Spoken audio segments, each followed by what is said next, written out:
Everyone, I hope you all are doing well. आज हम लोग इंडियन पीनल कोड के कुछ प्रैक्टिस क्वेश्चंस करेंगे जो कि आपके आरजेएस के पॉइंट ऑफ व्यू से इंपॉर्टेंट है। ठीक है। Question 1 says 5 persons went to the house of Z armed with clubs to beat Z. 5 लोग जो है जेड के घर पर जाते हैं और इनके पास कुछ क्लब्स का मतलब है वही लाठी वगैरह होती है जेड को मारने के लिए। Among these one A was carrying pistol concealing it underneath his clothes. जो एक ए पर्सन था उसके पास पिस्टल भी थी जो कि क्लोथ्स के नीचे जो है उसने छुपा रखी थी। During beating A fired a shot resulting in Jades death. अब लड़ाई झगड़े में ऐसा हुआ कि ए ने जेड के ऊपर शूट कर दिया जिससे कि जेड की डेथ हो गई। Only A will be liable for causing the death. All of the above will be liable for beating Z. all of the above being the members of unlawful assembly will be liable for causing death or none of the above। तो देखें, अगर logically हम इस बात को समझें तो ये जो 5 लोग थे जो जेड को मारने गए थे, इसमें से एक के पास ही पिस्टल थी और वो भी उसने छुपा करके रखी थी। तो ये हम कह सकते हैं कि बाकी के जो 4 लोग थे उन्हें कुछ भी नहीं पता था कि ए के पास पिस्टल है। तो इस वजह से सिर्फ और सिर्फ ए को लाइबल किया जाएगा डेथ के लिए। अगर आप यहाँ पर कॉमन इंटेंशन का भी कॉन्सेप्ट लगाएं तो कॉमन इंटेंशन के कॉन्सेप्ट से भी क्या चीज़ें होती हैं, वो होता है कि प्री अरेंज्ड प्लान होना चाहिए। ठीक है। उसमें से अगर 5 लोग हैं मान लो या जो भी है, उसमें से अगर किसी एक को नहीं पता है, मतलब किसी एक के पास कोई ऐसी चीज़ है जिससे डेथ कॉज हो सकती है और बाकियों को नहीं पता, तो वो सिर्फ वही पर्सन लाइबल होता है और कोई दूसरा पर्सन जो है उसके लिए लाइबल नहीं होगा। Then question 2 says in which case Strachey J justice held that a man must not make or try to make others feel enmity of any kind towards the government। कौन से case में स्ट्रैची जे ने, justice ने ये बात कही थी? Queen empress versus बाल Gangadhar Tilak, queen empress versus Jogendra Chandra Bose, empress versus Sadashiv Narayan और एम्परर वर्सेस बेनी भूषण रॉय। तो क्वीन एम्प्रेस वर्सेस बाल गंगाधर तिलक में ये बात कही गई थी। Then come to question number 3. Question number 3 says consent known to be given under fear or misconception is stated in section 90, 91, 92 और 93। तो misconception और fear के अंदर जो है consent दी गई हो तो वो section 90 के अंदर general defenses में आती है। ठीक है। Question 4 says which one of the following cases is not related with section 84 of IPC। इसमें से कौन सा केस section 84 से relate नहीं करता है? So Ashiruddin Ahmed versus King, R versus Dudley and Stephens, Dahya Bhai Changa Bhai Thakkar versus state of Gujarat और state of MP versus Ahmadullah. R versus Dudley versus Stephen does not जो है relate to the section 84। Question 5 says which of the following offence is punishable only in the attempt stage. कौन सा ऐसा offence है जो सिर्फ और सिर्फ अटेम्प्ट के लिए पनिशेबल होता है? मैंने आप लोगों को बताया था रैपिड रिविजन में सेक्शन 307, 309, 511 और all of the above. Section 309 attempt to commit suicide के बारे में बात करता है। तो मैंने कहा था कि आईपीसी में सिर्फ ऐसा यही एक ऑफेंस है जो कि अटेम्प्ट की स्टेज पर पनिशेबल है, मतलब उसका अगर कमीशन हो जाएगा तो वो पनिशेबल कैसे होगा। ठीक है। Then question 6 says whoever commits the offence of undue influence और personation at an election shall be punished under 171E, 171F, 171C और 171B। तो ये अनड्यू इन्फ्लुएंस का F से आप 171F याद रख सकते हो। ठीक है। B is the correct answer. Mark the correct statement, sorry incorrect statement, incorrect बोला गया है, ध्यान रखिएगा यहाँ पर इनकरेक्ट स्टेटमेंट को मार्क करना है। क्या है? इन एन अनलॉफुल असेंबली और riot there must be 5 or more members, an affray can be committed by 2 or more, an unlawful assembly or riot can take place in a public or private place, an affray must take place in a private place only। तो एफरे जो है सिर्फ और सिर्फ private place पे हो ऐसा ज़रूरी नहीं है। D is the correct answer. Promotion of hatred among classes of society is an offence under section dash of the Indian penal Code. अगर आप हेट्रेड कर रहे हो क्लासेस ऑफ सोसाइटी में, सोसाइटी की क्लासेस में प्रमोट कर रहे हो हेट्रेड को, हेट को प्रमोट कर रहे हो, तो कौन से सेक्शन में है वो? 121A, 122B, 153A और 154A। 153A में। ठीक है। Come to section number 9. Which of the following statement or statements is or are incorrect? फिर से हमें incorrect खोजना है। Nothing is an offense which is done in exercise of right of private defense under Indian Penal Code. Okay. A person has a right to defend his own body only and not the body of other. ठीक है. Right of private defense is extended to cause, एक second, ये I guess to cause death in defamation case है. Question आधा है यहाँ पर, cause death in defamation case. So right of private defense is extended to cause death in defamation case. A person has right of private defense where there is time to have recourse to the protection of public authorities. कोई भी चीज एक offence नहीं है अगर आप private defence को exercise कर रहे हो. पहला पॉइंट ये कह रहा है. दूसरा पॉइंट ये कह रहा है कि पर्सन के पास राइट है खुद की बॉडी को डिफेंड करने का और दूसरे की बॉडी को डिफेंड करने का राइट नहीं है. ठीक है. राइट ऑफ प्राइवेट डिफेंस क्या एक्सटेंड करती है डेथ इन डिफेमेशन के केस में भी. पर्सन के पास राइट है प्राइवेट डिफेंस, तब भी प्राइवेट डिफेंस उसके पास राइट है अगर उसके पास टाइम है कि वो पब्लिक अथॉरिटीज को बता सके, पुलिस वालों को बता सके. उसके बाद भी क्या उसके पास प्राइवेट डिफेंस का राइट बचता है. तो इसमें से कौन सा इनकरेक्ट है वो हमें निकालना है. तो ये तो चलो सही है, इसमें से सिर्फ यही वाला सही है क्योंकि कह रहा है कि कोई भी ऐसी चीज एक ऑफेंस नहीं है अगर प्राइवेट डिफेंस में करी गई है. तो एक पर्सन के पास राइट होता है, अपनी बॉडी के लिए भी होता है और दूसरे की बॉडी के लिए भी होता है. राइट ऑफ प्राइवेट डिफेंस जो है वो एक्सटेंडेड नहीं है डिफेमेशन के केस में. आप डिफेमेशन के केस में किसी की डेथ कॉज नहीं कर सकते हो. और पर्सन के पास तब भी राइट नहीं होता है जब उसके पास पब्लिक अथॉरिटीज को रिकोर्स करने का टाइम है. तो C is the correct answer. Second, third और फोर्थ जो है वो इनकरेक्ट है. Come to question number 10. Question number 10 says X knows Y is suffering from a particular disease in which he can die if given a simple blow. X को ये बात पता है कि Y जो है एक पर्टिकुलर डिजीज से सफर कर रहा है और अगर उसने एक बार को सिंपल ब्लो भी मारा, कुछ भी ऐसे थोड़ा सा भी मार दिया तो उसकी डेथ कॉज हो जाएगी. ठीक है. X causes a simple blow to Y with an intention to cause bodily injury. Y dies. X is guilty of murder, culpable homicide not amounting to murder, grievous hurt और simple hurt. X liable होगा murder के लिए. अब आप मुझे बताएंगे कि कौन से एक्सप्लेनेशन में ये दिया हुआ है. ठीक है. Question 11 says which of the following provisions of the Indian Penal Code may be restored to abate the pollution. कौन से सेक्शन में ये बात दी गई है. सेक्शन 268, सेक्शन 258, सेक्शन 298 और 195. Section 268.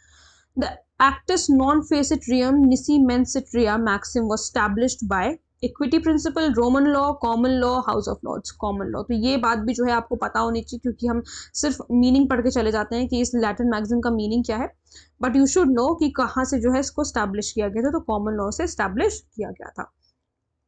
Then The right of private defense of property is not available against the offense of criminal trespass, mischief, theft और criminal misappropriation. मैंने आप लोगों को बताया था कि लिस्ट आपको पता होनी चाहिए जो सेक्शन 103 में आपको दे रखी है कि राइट ऑफ प्राइवेट डिफेंस जो है कहाँ तक आप कर सकते हो.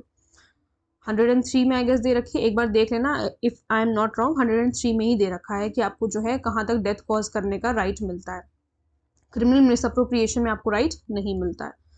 Question 14 says which one of the following statement is correct. कौन सा स्टेटमेंट इसमें से करेक्ट है. अब आपको करेक्ट निकालना है कौन सा है. Amount and intensity of disaffection is immaterial under section 124A. क्या है ये. Sedition except in dealing with the question of punishment. ठीक है. Amount and intensity of disaffection is material under section 124A. Amount and intensity of disaffection is not relevant for dealing with the question of punishment or none of the above. तो ए वाला सही है क्योंकि ये कह रहा है कि अमाउंट और इंटेंसिटी जो है डिसअफेक्शन की ये इममटेरियल होती है 124A में, सिर्फ क्वेश्चन ऑफ पनिशमेंट को छोड़ के. तो क्वेश्चन ऑफ पनिशमेंट जो है वो एक्सेप्शन है. Which one of the following pairs is not correctly matched. कौन सा जो है करेक्टली मैच्ड नहीं है. मेंस्ट्रिया में आर वर्सेस प्रिंस, नेसेसिटी में डीपी, ये सारे ही जो हैं आपके लैंडमार्क केसेस हैं. तो कुछ पता हो या ना पता हो, प्री के लिए तो आपको लैंडमार्क केसेस तो एटलीस्ट पता होने चाहिए और मेंस के लिए आपको रीसेंट केसेस अगर लिखोगे तो थोड़ा सा ज़्यादा इम्पैक्ट पड़ता है. ठीक है. अगर रीसेंट केसेस कुछ थोड़े से मेंस के पहले जो है आपको कुछ रीसेंट केसेस भी पता होने चाहिए. और हाँ, ऐसा ज़रूरी नहीं है कि प्री में जो है लैंडमार्क रीसेंट केस लॉज ना आए. तो थोड़ा बहुत आपको पता होना चाहिए कि रिसेंटली कौन सा केस वगैरह हुआ है आपके सब्जेक्ट से रिलेटेड. ठीक है. सब्जेक्ट से रिलेटेड जो नहीं है, जैसे करंट अफेयर्स वाला सिस्टम में मैं नहीं कह रही हूँ, बट जो आपके सब्जेक्ट से रिलेटेड है उसमें थोड़ा बहुत कुछ पता होना चाहिए, क्योंकि हो सकता है कि पूछ लिया जाए, यू नेवर नो।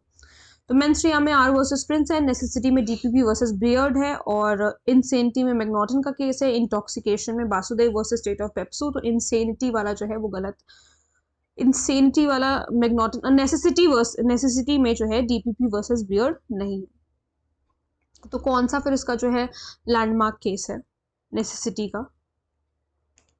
नेसेसिटी का R versus Dudley versus Stephens कह सकते हैं। तो अगर यहाँ पर वो होता तो वो तो सही होता ना, लेकिन हमें क्या निकालना था? हमें निकालना था कौन सा गलत है। ठीक है, question 16 says A and Z agree to fence with each other. ये जब इस तरीके के क्वेश्चन आया करे, थोड़े से बड़े अगर क्वेश्चन हैं, कोई सिचुएशन टाइप की दे रखी है, तो पेंसिल से क्वेश्चन पेपर पे थोड़ा बना करके देख लेना कि कौन किसको मार रहा है, किसकी डेथ कॉज हुई है, उससे आसानी से समझ में आएगा। ठीक है, तो कह रहा है कि ए और जेड ने जो है अग्री किया फेंस करने का with each other for amusement. ठीक है, खेल रहे थे वो लोग। This agreement implies the consent of each other to suffer any harm. भाई ऑब्वियसली इस तरीके का खेल अगर आप खेल रहे हो तो कंसेंट दे दी उन लोगों ने कि कुछ ना कुछ हार्म जरूर होगा in the course of such fencing, may be caused without foul play. लेकिन वो गुड फेथ में होना चाहिए, ऑब्वियसली फाउल प्ले के साथ नहीं होना चाहिए कि इंटेंशन ही है आपका मारने का, ऐसा नहीं होना चाहिए। A while playing hurts Z, as a result Z dies, A is liable for causing hurt to Z, for murder, for no offense, or for culpable homicide not amounting to murder। तो for no offense। अगर यहाँ पे bad intention दिया होता, मैलाफाइल intention दिया होता, तो उसने जो है कॉज किया था मर्डर, बट ऐसा तो कुछ था नहीं, वो फेयरली प्ले कर रहा था, गुड फेथ में प्ले कर रहा था। तो इस वजह से जो है यहाँ पर ये कोई ऑफेंस नहीं बन रहा है। Which one of the following is N essential ingredient of sedition. अब सेडिशन के ऊपर जो है क्वेश्चंस बन सकते हैं थोड़े से ज्यादा, तो आप सेडिशन को अच्छे से पढ़ के जाना है हमें। Dishonest intention, malified intention, words spoken must cause public disorder by acts of violence or exciting disaffection towards the government। तो dishonest intention तो होना चाहिए, malified भी होना चाहिए। अच्छा नहीं, विच of the following is N essential, कौन सा इसेंशियल इंग्रेडिएंट है? तो dishonest intention, words spoken must cause public disorder, और एक्साइटिंग डिसअफेक्शन। वो कहता है ना कि ऐसे वर्ड्स बोले गए हैं जो कि हेट्रेड, आप इस तरीके से काम कर रहे हो कि आप हेट्रेड प्रमोट कर रहे हो to the government of India, तो वो है। ठीक है, Question 18 says causing of death of child in the mother's womb is not homicide as provided under। कौन से सेक्शन में ऐसा प्रोवाइडेड है? इनफैक्ट कौन से सेक्शन के एक्सप्लेनेशन में ऐसा प्रोवाइडेड है कि मदर के वूम में जो है वो होमिसाइड नहीं होता है? Explanation 5 to section 300। देखो इसमें आगे की बात नहीं लिखी हुई है, तो अपना जो पहले वाली चीज है वो ही हमें ध्यान में रखनी है। ठीक है, आगे का नहीं लिखा हुआ है कि उसका सर बाहर आ रहा है या उसका तो कुछ भी अगर थोड़ा सा बाहर आ गया तब डेथ कॉज कर, तो वो सारी चीजें नहीं लिखी हुई है। तो एक्सप्लेनेशन 5 का 300, मतलब 300 का एक्सप्लेनेशन 5, 299 का एक्सप्लेनेशन 1, 299 का एक्सप्लेनेशन 2 और 299 का एक्सप्लेनेशन 3, 299 के एक्सप्लेनेशन 3 में ये बात कही गई है। Question 19 says act of a person of unsound mind fall under the exceptions of. Unsound mind के पर्सन का एक्ट कहाँ पर फॉल कर रहा है? सेक्शन 84, 85, 86 और 87, section 84। Question 20 says A agree with B that he will help B in copying in his examination. This is an act of। A ने B के साथ अग्री किया कि वो B को मदद करेगा एग्जामिनेशन में कॉपी करने के लिए। Criminal conspiracy, abetment, common intention, common object, criminal conspiracy. ठीक है, Question 21 says whoever is guilty of writing, being armed with a deadly weapon or with anything which used as an offense is likely to cause death shall be punished under। कोई भी person guilty है writing के लिए, he is armed with deadly weapon, ठीक है, जो उसने जो है ऑफेंस के weapon as a weapon of offence use भी किया है जिससे डेथ कॉज हो सकती है, shall be punished under section 148, 149, 150 और 151। 148 में आर्म्ड विद डेडली वेपन के बारे में बताया गया। Question 22 says maximum sentence of imprisonment that can be awarded in offence of affray. Maximum sentence कितनी दे सकते हैं अगर एफ्रे का ऑफेंस किसी ने किया है? तो 3 months, 2 months, 1 month, 6 months, 1 month। Question 23 says under section 44 injury के बारे में पूछ रहा है। The term injury means any harm illegally caused to a person in body mind reputation और प्रॉपर्टी। जिस तरीके से मुझे याद है बॉडी माइंड रेपुटेशन प्रॉपर्टी, ये 4 वर्ड आपको याद होने चाहिए, body mind reputation and property, ठीक है। ये चारों चीज़ों में अगर कुछ भी इलीगली हार्म कॉज हो रहा है तो उसे हम इंजरी कहते हैं। Question 24 says word dishonestly as defined in section 24 of Indian penal code means. अब इसमें से एक क्वेश्चन और बन सकता है कि डिसऑनेस्टली कहाँ पर डिफाइंड है। यहाँ पे तो डेफिनेशन पूछ ली, और ये भी बन सकता है कि डिसऑनेस्टली कहाँ पर डिफाइंड है। तो with the intention of causing wrongful gain to one person, with the intention of causing wrongful loss to another person, with the intention of causing wrongful gain to one person, और with the intention of causing wrongful loss to another person. तो C वाला जो है वो correct है। Common intention signifies similar intention, prearranged planning, presence of common knowledge और common design for common object। pre-arranged planning होनी चाहिए generally। Question 26 says the onus of proving exception lies on the। exception में कोई बंदा general defenses में, general exceptions में अगर कोई बंदा fall कर रहा है तो कौन इस बात का, किसके ऊपर इस बात का onus रहता है, कौन प्रूव करेगा ये बात that he is falling under an exception in IPC। कौन से सेक्शन में हम लोगों ने इंडियन एविडेंस एक्ट में पढ़ा था? Prosecution, accused, prosecution in certain cases and accused in other cases, or none of the above। So it is accused। accused के ऊपर जो है onus रहता है कि वो prove करे कि वो कोई exception में fall कर रहा है। Question 27 says under section 103 of Indian Penal Code, the right of private defense of property extends to causing death if the offence is housebreaking by night। 103 से पूछ रहा है, मैंने आप लोगों को पहले बताया ना 103 में दे रखा था, तो आई वाज राइट, ठीक है। राइट ऑफ प्राइवेट डिफेंस जो है प्रॉपर्टी का डेथ तक, कहाँ तक एक्सटेंड करेगा कि आप डेथ भी कॉज कर सकते हो। House breaking by night, robbery, mischief by fire on any building, और all of the above. All of the above में चाहे उसने हाउस ब्रेकिंग बाय नाइट किया हो, चाहे रॉबरी किया हो, और चाहे वो फायर को जो है फायर से बिल्डिंग को उड़ाने के चक्कर में हो या उसमें आग लगाने के चक्कर में हो, ठीक है। Question 28 says A, B and C plan to enter into a jewelry shop and commit theft at the shop। They collect the implements of housebreaking and go to the jewelry shop to execute their plan। Okay तो ए, B और सी क्या कर रहे हैं, plan कर रहे हैं jewellery shop में एंटर करने का और थेफ्ट जो है वहां पर करने का। उन्होंने अपने इम्प्लीमेंट्स वगैरह लिए हाउस ब्रेकिंग के और ज्वेलरी शॉप के अंदर गए अपने प्लान को एग्जीक्यूट करने के लिए। On reaching there they find a police patrol van stationed outside the shop and hence return. उन्होंने क्या किया, देखा कि पुलिस की जो है गाड़ी खड़ी हुई है, जाएंगे तो फंस जाएंगे, इससे बेहतर है जो है वो चलते हैं, ठीक है। वो वापस हो लिए। Their act amounts to attempt to commit house breaking, criminal conspiracy, attempt to commit theft, और both B and C। तो ये criminal conspiracy में आएगा, ठीक है। Question 29 says the abatement of offense is completed as soon as। abatement of offense कब complete हो जा रहा है? The offense abated has been committed।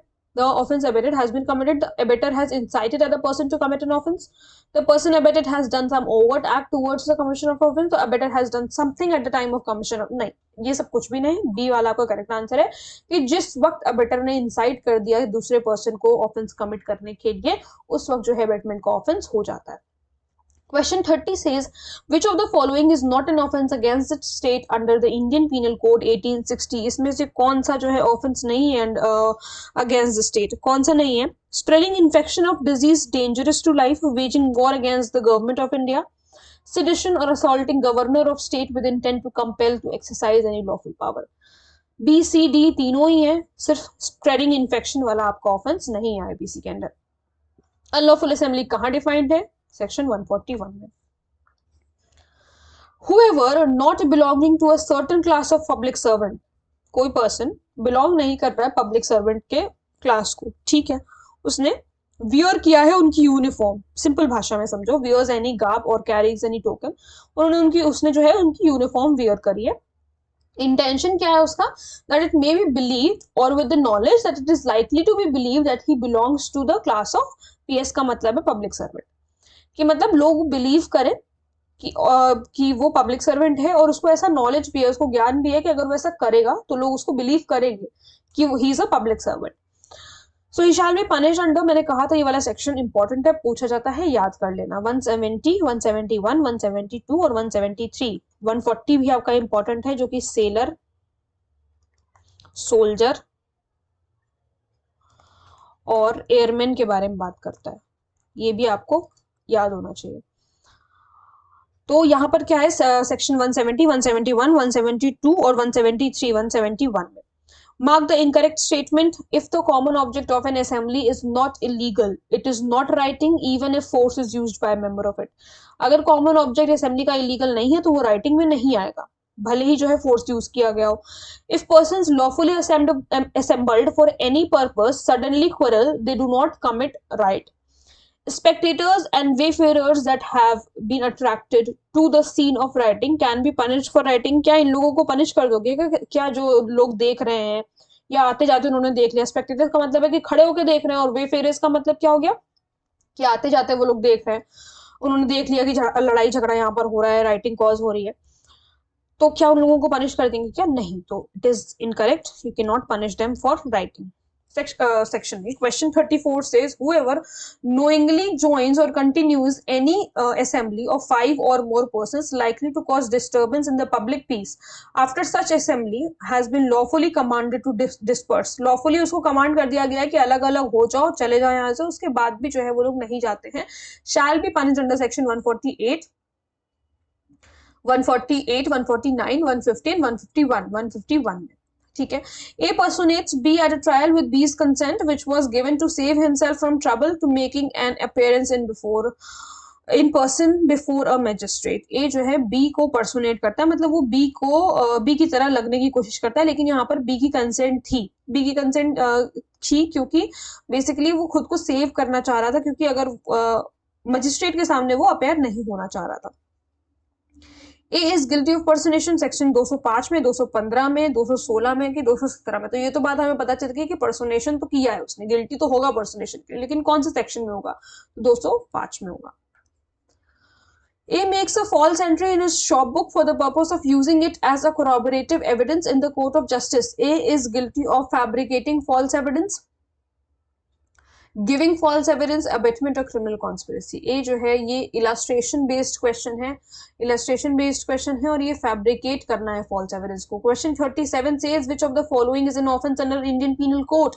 Keeping an office for the purpose of drawing any lottery for not being a state lottery, this is a offence. Receiving profits from a business which the person knows is making obscene books to be sold, this is also an offense. Selling an obscene object to a person aged 20 years, this is also an offense. D is the correct answer, all of the above. Culpable homicide means attempt to cause death, causing death intentionally, causing grievous injury, or none of the above. Attempt to cause death है, causing death intentionally है, causing grievous injury है, none of the above है. You are intentionally, या some person is intentionally causing death. Question 39 से section 299 और 300 के में जो है डिस्टिंक्शन कौन से केस में और कौन से जस्टिस ने दिया था? So Marshall justice in R versus Govinda, Melvin justice in Govinda versus R, और Melvill J in R versus Govinda. तो मेलविल ने जो है, जस्टिस मेलविल थे जिन्होंने आर वर्सेस गोविंदा के केस में 299 और 300 में डिफरेंस बताया था. Question 40 says, which of the following is common between making false evidence and fabricating false evidence? इन दोनों चीजों में common क्या है? Intention, made on material point, और maker to be bound by oath or express provision of law, or both B and C. Intention. ठीक है. Right of private defense of the body begins when a reasonable apprehension of the danger to body arises, when there is attack on the body, when public authorities have refused protection, or when mental peace is disturbed. ना, जब reasonable apprehension of danger हो जाए आपके body के ऊपर, तो जो है right of private defense आपका शुरू हो जाता है. Act to which a person is compelled by threat is not an offense by virtue of 93, 94, 95 or 96. 94. The revisional jurisdiction can be invoked by the appellate court in erroneous judgment. There is no compliance with the provisions of law. Material evidence is ignored. All of the above. अगर revisional jurisdiction जो है invoke करना है appellate court को, तो judgement में गलती हो सकती है, पिछले वाले जजमेंट में तो हो सकता है ये इन्वोक रिविजन करा सकते हैं. अगर प्रोविजंस ऑफ लॉ को ही कंप्लाई नहीं किया गया था तो भी रिविजन हो सकता है. मटेरियल एविडेंस जो थे, जो इंपॉर्टेंट एविडेंस थे, अगर उनको ही इग्नोर कर दिया गया है तो भी रिविजन हो सकता है. Then it says, A refuses to answer a question which is relevant to the subject concerning with which the public servant is authorized to inquire. A ने जो है मना कर दिया जवाब देने से एक ऐसे आंसर को जो कि रेलेवेंट था, किसी सब्जेक्ट से रिलेटेड था और पब्लिक सर्वेंट ऑथराइज था इंक्वायरी करने के लिए. ए को किस में पनिश किया जाएगा? 179, 180, 181 और 173. 179. Which section of Indian Penal Code defines electronic record? Or 29A document is defined under IPC in section 28, 29, 30 or 31. Document is defined under section 30 of IPC. Section 29 of IPC. Okay, section 30 में valuable security है आपका, ठीक है, और यहाँ पर 29 है. Okay. 47 says the Supreme Court of India has observed the clear distinction between dishonestly and fraudulently in the case of. कौन से केस में dishonestly और fraudulently के केस में डिस्टिंक्शन बताया गया था? It is Nathulal versus State of MP, Dr. Vimla versus Delhi Administration, Central Bank of India versus Narayan, or Mubarak Ali versus State of Bombay. It is Dr. Vimla versus Delhi Administration. Common intention and similar intention was distinguished in the famous case of Barendra Kumar Ghosh versus Emperor. नहीं, common intention का landmark judgement है ये, लेकिन distinction नहीं बताता है. Mahboob Shah versus Emperor, Kripal Singh versus state of UP और Rishidev Pandey versus state of UP. It is Mahboob Shah versus emperor. ठीक है, इसमें बताया था कि ऑन द स्पॉट जो है कॉमन इंटेंशन भी डेवलप हो सकता है. तो ये इस तरीके का भी क्वेश्चन इससे बन सकता है. ये क्वेश्चन भी कई बार पूछा गया, इसलिए मैंने यहाँ पर लिख दिया, इसको याद कर लीजिएगा आप लोग. According to section 52 of Indian penal code, good faith के बारे में पूछ रहा है. Nothing is said to be done और believed in good faith which is done और बिलीव्ड विदाउट ड्यू केयर और डिलिजेंस, ड्यू अटेंशन और bona fide care, due care and attention, none of the above. मैंने आपसे कहा था ना, गुड फेथ से कैसा ही क्वेश्चन बन सकता है, या तो सेक्शन बेस्ड क्वेश्चन बन जाएगा और या फिर ये पूछ लेंगे कि लास्ट में जो दो वर्ड्स दिए हुए हैं वो कौन से हैं. तो it is due care and attention.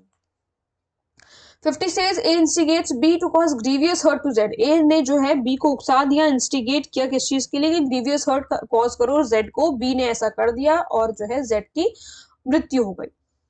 B ने ऐसा किया लेकिन Z की मृत्यु हो गई. बेसिकली उसने ग्रीवियस हर्ट कॉज करने को कहा था लेकिन Z died. A is not liable for the punishment of murder. A is liable for the punishment of murder. A is not liable for any punishment, or none of the above is correct. So none of the above is correct. Question 51 says A with the intention of murdering Z instigates B, a lunatic person. B को instigate करता है poison देने के लिए Z को. ये क्या है? एक lunatic person है. B however takes poison himself. ठीक, B खुद ही poison ले लेता है.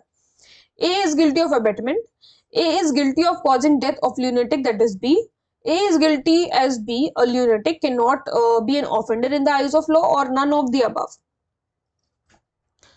ए ने जो है ऐसा इंटेंशन था कि उसको जेड को मारना है. उसने बी एक ल्यूनेटिक पर्सन है, उसको जो है इंस्टिगेट कर दिया. अब वो ल्यूनेटिक पर्सन है, उसने खुद ही को जो है पॉइजन दे दिया, मतलब खुद ही जो है उसने जहर खा लिया. ए यहाँ पर जो है अबेटमेंट के लिए गिल्टी होगा. The principle of proximity of crime under criminal law is irrelevant while deciding the liability for the offense of theft and dacoity, culpable homicide and murder, kidnapping and abduction, or abetment and conspiracy. The principle of proximity of crime under criminal law is irrelevant in abetment and conspiracy.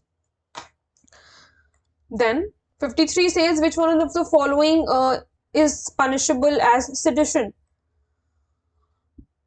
Bitter criticism of the government to overthrow it, inducing people to cease to obey law and lawful authority, publicist attack on policies of the government, or an attempt to remove the ministers from power. Inducing people to cease to obey law, मतलब जो है लोगों को induce कर देना कि वो law को ओबे ना करें और लॉफुल अथॉरिटीज की बात ना सुने. Which of the following is are true in the context of the abetment? या तो इज होगा या तो आर होगा, दोनों चीजें यहाँ पे कैसे लिखी हुई है. A says to B I intend to kill C. A ने बी से कहा कि मुझे जो है सी को मारने का इंटेंशन है. B says so. B says do you like A kill C is B is guilty of. एक मिनट, ये ना क्वेश्चन छोड़ दो क्योंकि थोड़ा सा पता नहीं क्या है, ये गलत है. Do you like A kill C, B is guilty of. A says to B I intend to kill C, A ने बी से कहा कि वो इंटेंट कर रहा है बी को सी को मारने का, ठीक है। B says do you like A, do you like, okay अच्छा, do as you like, A kills C. मैं क्वेश्चन गलत पढ़ रही थी, एक ए ने जो है सी को मार भी दिया, और बी अब किस चीज के लिए गिल्टी है, डू एज यू लाइक। ठीक है, एक बार मैं जरा क्वेश्चन पहले रीचेक कर लेती हूँ, फिर मैं आप लोगों को बता रही हूँ। This is question number 54। ठीक है, उसने कहा कि do as you like, attempt के लिए, ठीक है, अटेम्प्ट के लिए वो पनिशेबल, मतलब बी गिल्टी होगा अटेम्प्ट के लिए, इंस्टिगेशन के लिए, अबेटमेंट टू मर्डर के लिए, नन ऑफ द अबव के लिए। भाई उसने कहा कि जो तुम्हारा मन है वो करो, ए ने जो ऐसी कुछ करके मार दिया, तो यहाँ पर उसकी तो कोई गलती थोड़ी ना, वो थोड़ी ना किसी तरीके से उसको अबेट भी नहीं किया उसने, तो it is none of the above. Question 55 says A B and C decide amongst themselves to pursue D to steal jewelry from the house of M। A B और सी आपस में डिसाइड करते हैं कि सी को सॉरी डी को pursuit करेंगे कि वो एम के हाउस से ज्वेलरी चुरा करके लाए, and they accordingly do so, और वो ऐसा कर भी देते हैं। D readily agrees and sets out towards M house, और डी जो है मान भी जाता है, वो एम के घर के बाहर बढ़िया से चला भी जाता है, ठीक है।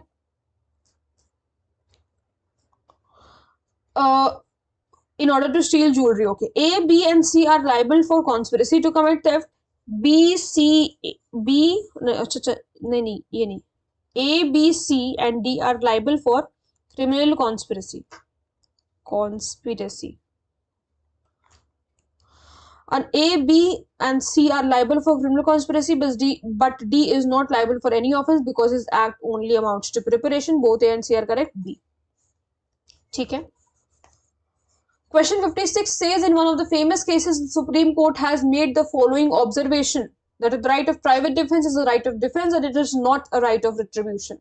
Right of private defence, defence का राइट है, आप डिफेंड कर सकते हो। रिट्रीब्यूट करने का मतलब क्या है, वही आंख के बदले आंख, नाक के बदले नाक, ठीक है, मतलब basically an eye for an eye, कि अगर उसने मेरी आंख फोड़ी तो मैं भी उसकी जो है आंख फोड़ूंगा, ऐसा कुछ नहीं होना चाहिए। राइट ऑफ प्राइवेट डिफेंस ये राइट नहीं है, आप बस अपने आप को डिफेंड कर सकते हो, तो ऐसा कहा गया था state of UP versus Ramswaroop में।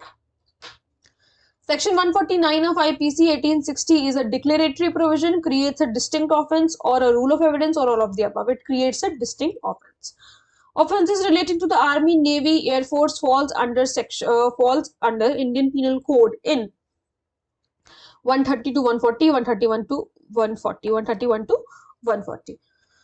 Then question number 59, it says the injury contemplated under section 503 of Indian Penal Code is illegal harm, unintentional harm, legal harm, or none of the above. It is illegal harm. Section 354 of IPC deals with criminal assault, affray, outrage the modesty, or stalking. It is outrage the modesty of women. Which of the following punishments cannot be awarded under the Indian Penal Code? Imprisonment for life, death sentence, transportation for life, और forfeiture of property। मैंने कहा था punishment इसी तरीके के जो है आपके पास क्वेश्चंस देखने को मिलेंगे, तो it is transformation for life. Question 62 says A instigates B to murder C who refuses to do so।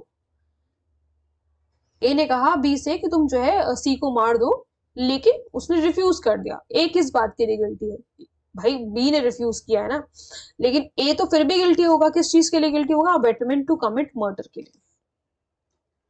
Abetment is an offence पर से, यानी कि तुरंत कहा और जो है अबेटमेंट अपने आप में एक ऑफेंस हो जाता है। ऑफेंस जो प्रिंसिपल ऑफेंडर ने ऑफेंस किया है नहीं किया है उससे कोई भी फर्क नहीं पड़ता है। Which section of Indian Penal Code codifies in the field of criminal law de minimis non curat? मैंने कहा था कि ये सेक्शन जो है, ये सेक्शन से इसी तरीके का क्वेश्चन आपको देखने को मिलेगा, which is section 95। Question 64 says section 497 of Indian Penal Code is struck down by the Supreme Court in which of the following case? It is Joseph Shine versus Union of India. Which section of Indian Penal Code states that nothing is an offence which is done in pursuant of order or pursuant to the judgment or order of the court? 76, 77, 78 or 79? It is 78. Abettor is a person who commits the offence, who instigates the commission of an offence, against whom the offence is committed, none of the above. Who instigates the commission of an offence. Definition of insanity is developed upon McNaughton's rule. Question 68 says, as per Indian Penal Code, gang rape is punished under section 376A, C, D or E. It is punishable under section 376D. In which case it was held that death penalty shall be inflicted only in the rarest of the rare case. कौन से rarest of the rare case का कौन सा सबसे famous case है? It is Bachchan Singh versus state of Punjab. Her case में जो है कोर्ट्स डेथ पेनल्टी नहीं देती हैं. बहुत ही घातक प्रवृत्ति का कोई ऑफेंस होता है, जैसे rarest of the rare case वाला जो अगर सिस्टम होगा तभी जो है डेथ पेनल्टी दिया जाता है, जैसे कि निर्भया वाला केस था. ठीक है, सब केसेस में कोर्ट जो है डेथ पेनल्टी नहीं देती है.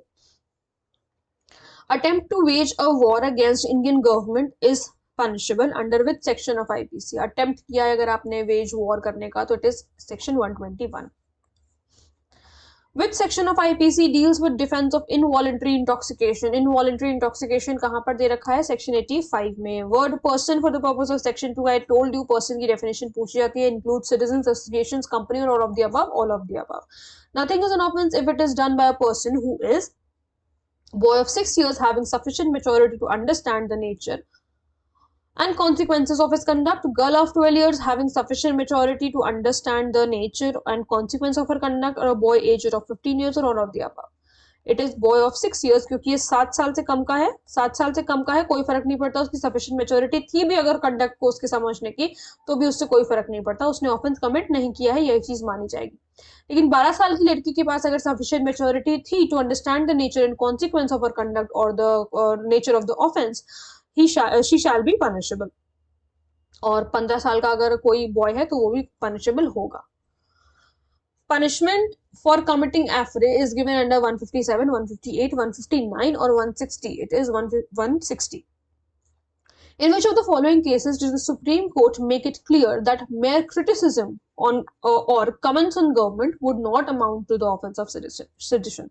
अगर आप सरकार के बारे में कुछ सरकार को क्रिटिसाइज कर रहे हैं उनके एक्ट्स के लिए और कुछ मेयर कमेंट्स कर रहे हैं, तो वो ऑफेंस जो है सेडिशन की कैटेगरी में नहीं आता. सेडिशन में क्या है कि you are just promoting hatred towards the government. इस तरीके से आप हेट्रेड को प्रमोट कर रहे हैं तो वो सेडिशन की कैटेगरी में आएगा. लेकिन you are just merely criticising because this is a democratic nation. तो यहाँ पर हक है सबका जो है क्रिटिसाइज करने का. So that is not an offence, that will not come under sedition. तो कौन सा केस है वो? Kedarnath versus state of Bihar. मैंने आपको बताया भी था शायद रैपिड रिवीजन में, ये वाला केस बहुत ज्यादा इंपॉर्टेंट है, Kedarnath versus state of Bihar वाला. इसमें यही चीज जो है हेल्ड हुई थी. Whoever being a public servant and having the custody of any state prisoner or prisoner of war negligently suffers such prisoner to escape from any place of confinement. कोई public servant है, उसके पास custody है एक ऐसे state prisoner की, या फिर कोई ऐसा prisoner है जो कि war वगैरह का prisoner है, और वो जो पर्सन है जो पब्लिक सर्वेंट जो है उसके पास जिसके पास अथॉरिटी है वो ध्यान नहीं रखता, नेग्लिजेंटली एक्ट करता है, जिससे जो है वो प्रिजनर भाग जाता है. ठीक है. Shall be punished under which section of IPC? 127, 128, 129 और 130 to 141. 129. Which section of IPC defines act or omission? Section 33. Under section 64 of IPC, a sentence of imprisonment for non-payment of fine be concurrent of any other imprisonment, be in excess of any other imprisonment which an offender has been sentenced, not be in excess of any other imprisonment or none of the above. It will be in excess of any other imprisonment. जो भी उसको imprisonment मिली है उसके साथ में plus में in addition में मिलती है. ठीक है, तो it is in addition. Question 79 says the cardinal principle of criminal law nullum crimen sine lege nulla poena sine lege means, इसका क्या मतलब होता है? Question 79 है ये, which means no crime or punishment can exist without a pre-existing penal law. A man is presumed to be innocent until proven guilty. Ignorance of law is no excuse. ये तो बिल्कुल नहीं हो सकता. An act must be accompanied by a criminal intent to constitute an offense. No crime or a punishment can exist without a pre-existing penal law. A village वैद्य, एक village के वैद्य थे, used to successfully operate wounds in shaving blade. with shaving blade. तो वो जो है बहुत ही successfully operate कर लेते थे जो चोट वोट लगती थी शेविंग ब्लेड से. Victim who was suffering from piles was operated with shaving blade by the वैद. वो जो victim था उसको जो है piles था जिसको ऑपरेट किया इन्होंने. Due to profound bleeding, the victim died and the Vaid was prosecuted for causing death of the victim. ठीक है. Under which of the following sections can be defeated? Can be defeated नहीं होगा, can be defended होगा यहाँ पर. कौन से section में वो खुद को डिफेंड कर सकते हैं? सेक्शन 87, 88 और 89, 88. ठीक है. In which of the following circumstances the right of private defence of body extends to the causing death. कौन से केस में ऐसा है कि डेथ कॉज कर सकते हो आप पर्सन की? Reasonable apprehension to cause simple hurt, reasonable apprehension to cause simple theft, reasonable apprehension of causing wrongful restraint, an act or administering acid of such an attempt that reasonably causes apprehension of grievous hurt. Acid वाले अगर कोई भी offence है तो आप इतना आपको liberty है कि आप डेथ भी कॉज कर सकते हो सामने वाले की. लिस्ट आपको पूरी याद होनी चाहिए कि कौन से केस में you can even cause death in the exercise of the right of your private defence. X a doctor informs his patient, ये स्पेलिंग मिस्टेक्स हैं, it is patient why that he has cancer is that उसके बाद उसको जो cancer है वो last stage पर है. X request Y to arrange his family affairs as he cannot survive for more than a couple of weeks. मतलब उसने कहा कि अपने फैमिली अफेयर्स को अरेंज कर लो क्योंकि हफ्ते भर से ज्यादा you will not survive. Y dies because of shock during this. वो जो है शॉक से ही मर गया, उसको शॉक लगा and he died. Guilty of murder as he knew that disclosure will cause that. क्या उसे पता था डॉक्टर को कि जो है अगर इस तरीके से मैं बताऊंगा तो वो मर जाएगा. Guilty of causing death by negligence और not guilty since communication was made in good faith. क्योंकि कम्युनिकेशन गुड फेथ में करी गई थी, फाई के बेनिफिट के लिए करी गई थी. उसने कहा भाई तुम अपना अफेयर्स मैनेज कर लो जो भी तुम्हारा फैमिली का. तो इस वजह से जो है police doctor will not be guilty. For abetment by conspiracy, a mere agreement between two or more persons to do an unlawful act is enough. Okay. Some act or illegal omission must take place in pursuance of an engagement between two or more persons to do an unlawful act. There must be an intentional aid by one person to another for doing an offense. One person must instigate the other for the commission of an offense. Some act or illegal omission must take place. कुछ act या illegal omission हम पढ़ते हैं ना in pursuance of criminal conspiracy. कुछ तो होना चाहिए, कोई act या omission होना चाहिए abetment by conspiracy. ठीक है. Whoever wages war against the government of India or attempts to wage such war shall be punished with imprisonment up to 14 years with fine, death or life imprisonment, or imprisonment up to 10 years with fine, or imprisonment up to 7 years with fine. It is death or life imprisonment. Harboring a deserter is punishable under Indian Penal Code in 133, 134, 135 or 136. It is punishable under 136. A. The landlord, knowing the commission of a murder within the limits of his estate, willfully misinforms the magistrate. उसको पता है, उसके बाद वो misinform करता है district magistrate को that the death has occurred because of an asthma attack. उसको पता है कि asthma attack से हुआ है, followed with an act of epilepsy. और उसको epilepsy का भी attack पड़ा था जिसकी भी death हुई थी. In such situation, A is liable for no offense. A किसी भी offense के लिए liable नहीं है. और A is liable under section 177, 193 or 196. He is liable under section 177 of IPC. Violation of condition of remission of punishment has been given under IPC in which section 227, 228, 227. 89 says A being legally bound to appear before a district judge. Legally bound है वो as a witness appear करने के लिए in obedience to a summons issued by the district judge intentionally omits to appear. वो appear नहीं होता वहां पर. legally bound है appear होने के लिए लेकिन appear नहीं होता है. So 174 में punishable होगा, 174A में punishable होगा या फिर 175 में या 176 में. तो 174 में जो है उसको punishment मिलेगी. A person resisting or obstructing the lawful apprehension of himself for any offense with which he is charged or of which he has been convicted or escaping or attempting to escape from a legal custody. ये सब करने की वो कोशिश कर रहा है. 224, 225, 226 या 227? इट इज 224 यानी कि 224 में जो है उसको पनिशमेंट मिलेगी। X puts gold coin into a box belonging to Z.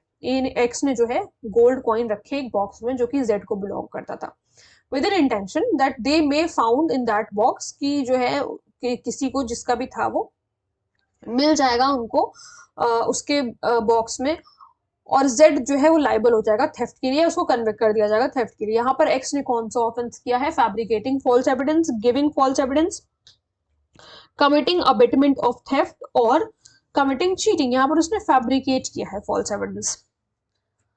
A for knowing that B has murdered Z, A को पता है कि B ने जो है Z को मर्डर किया है, assist B to hide the body with the intention of screening B from punishment।